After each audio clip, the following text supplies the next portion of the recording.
विद्यार्थियों, अभी तक हमने ये जाना कि वर्ण व्यवस्था क्या है, वर्ण व्यवस्था की उत्पत्ति के सिद्धांत के बारे में भी हमने जाना और हमने जो मुख्य सिद्धांत है वर्ण व्यवस्था की उत्पत्ति का, परंपरागत सिद्धांत, उसे हमने जाना। मैं संक्षेप में दोहराना चाहूँगी कि परंपरागत सिद्धांत क्या कहता है। परंपरागत सिद्धांत एक विराट पुरुष की कल्पना करता है और उस विराट पुरुष के मुख से ब्राह्मणों की उत्पत्ति की बात की जाती है। उसके पश्चात आता है भुजाओं का स्थान, तो भुजाओं से क्षत्रियों की उत्पत्ति की बात की जाती है। तत्पश्चात स्थान आता है जंगाओं का, तो जंगाओं से वैश्यों की उत्पत्ति की बात की जाती है और उसके पश्चात पैर, उससे शूद्रों की उत्पत्ति की बात कही जाती है। आज हम चर्चा करेंगे कर्म तथा धर्म के सिद्धांत की।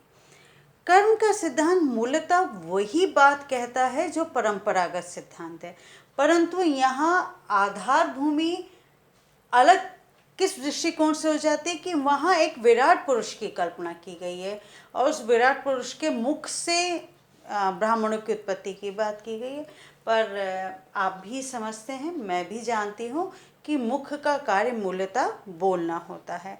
तो कर्म का सिद्धांत ये कहता है कि जो बोलने का कार्य करे। अब हास्यास्पद सा लगता है कि बोलने का कार्य, आप भी बोल रहे हो, मैं भी बोल रही हूँ, विश्व में हर मनुष्य बोलने का काम करता है, लेकिन नहीं, यहाँ बोलने का कार्य हम किस दृष्टिकोण से लेते हैं? जो वेदों का पठन पाठन करे, जो मंत्रों का उच्चारण करे, यहाँ बोलने का संदर्भ इस दृष्टिकोण से लिया जाता है। मैं समझती हूँ कि आप इस भेद को समझ गए होंगे कि एक आम बातचीत करना बोलना नहीं माना जाएगा। जो वेदों का पठन पाठन करेंगे, जो अध्ययन अध्यापन करेंगे, जो मंत्रों का उच्चारण करेंगे, उसे बोलने की श्रेणी में लिया जाएगा। तो जिन्होंने पठन पाठन, धार्मिक तथा बौद्धिक कार्यों की पूर्ति का दायित्व लिया, वो ब्राह्मण कहलाए। उसके पश्चात आती है क्षत्रियों की बारी, कि क्षत्रियों जो समाज था, भारतीय समाज था वैदिक संस्कृति में, ऐसा कौन सा समूह था, ऐसी कौन सी विशेषता थी, ऐसे किस कार्य को अपनाया गया व्यक्ति विशेष के द्वारा या समूह विशेष के द्वारा कि वो क्षत्रिय कहलाए? तो वो कार्य क्या था? राज्य व्यवस्था का संचालन तथा समाज की रक्षा करना। अब समाज की रक्षा किससे होगी? बोलने से नहीं ना।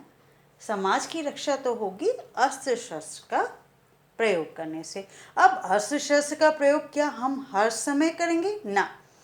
अगर कोई शत्रु हमारे ऊपर आक्रमण करता है तो उस समय अस्त्र शस्त्र का प्रयोग करके अपनी प्रजा की रक्षा करने की बात यहाँ की जाती है। मैं हमेशा कहती हूँ, हमेशा इस बारे में चर्चा करती हूँ कि कोई भी व्यक्ति, कोई भी समूह किसी एक कार्य में निपुण नहीं हो सकता। जैसे कि पूर्व की कक्षाओं में मैंने आपसे चर्चा की कि अगर आप बहुत अच्छा बोलते हैं, आप बहुत अच्छा लिखते हैं, आपकी कुशाग्र बुद्धि है, परंतु आप उतना ही अच्छा शस्त्र चला पाएंगे, उतनी ही धीरता के साथ, गंभीरता के साथ और वीरता के साथ आप देश की रक्षा का कार्य कर पाएंगे, ऐसा आवश्यक नहीं है। हो सकता है आप कर पाएं, लेकिन ऐसा आवश्यक नहीं है। अब आप मान लीजिए आप ये दोनों कार्य कर रहे हैं, पर उतनी ही निपुणता से आप अर्थव्यवस्था को संभाल पाएंगे, ये संशय वाली स्थिति है। आप भी बहुत अच्छे से समझ सकते हैं कि एक व्यक्ति सभी कार्यों में निपुण नहीं हो सकता।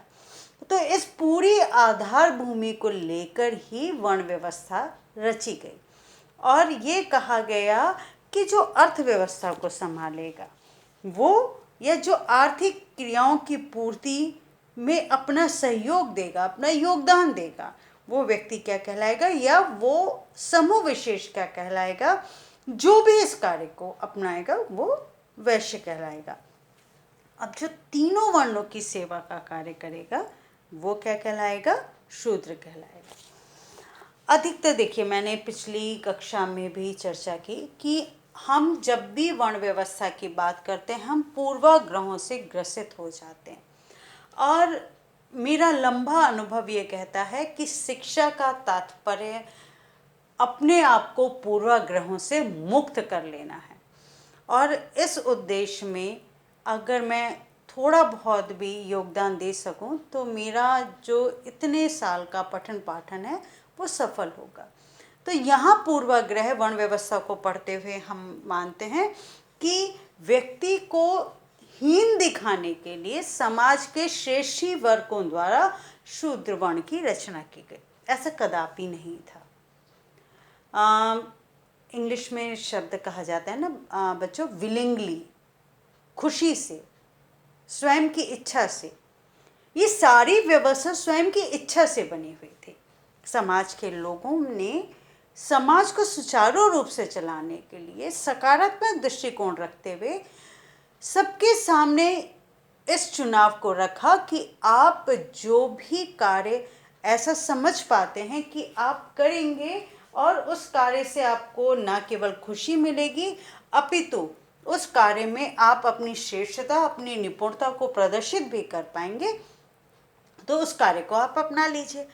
तो जो कर्म का सिद्धांत है वो इसी के इर्द गिर्द घूमता है कि अगर मुझे पठन पाठन में रुचि है तो मैं इस कार्य को अपना लूँ।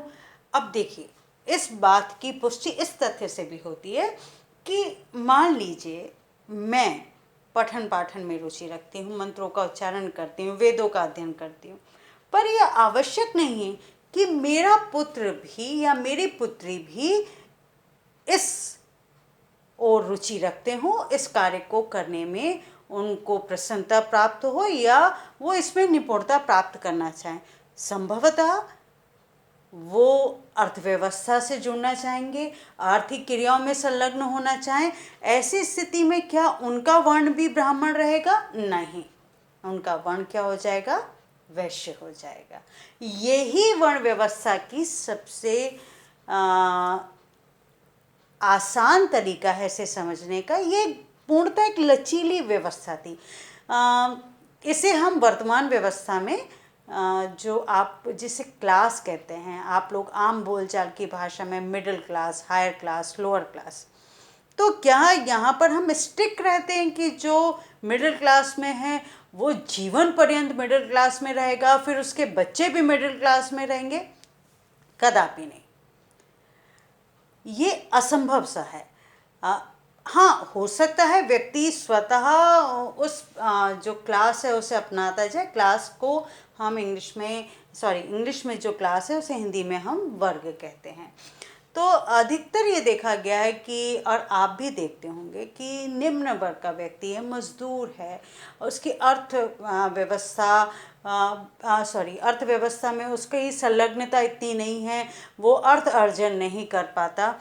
ऐसी स्थिति में उसकी आर्थिक स्थिति ठीक नहीं है, परंतु उसका पुत्र या पुत्री बहुत मेहनत करते हैं, पढ़ते हैं और किसी प्रतियोगिता परीक्षा को पास करके किसी ऊंचे पद पर आसीन होते हैं, तो वो निम्न का जो वर्ग है, जो लोअर मिडिल क्लास है या जो लोअर क्लास है, उससे मिडिल क्लास में आ जाएगा।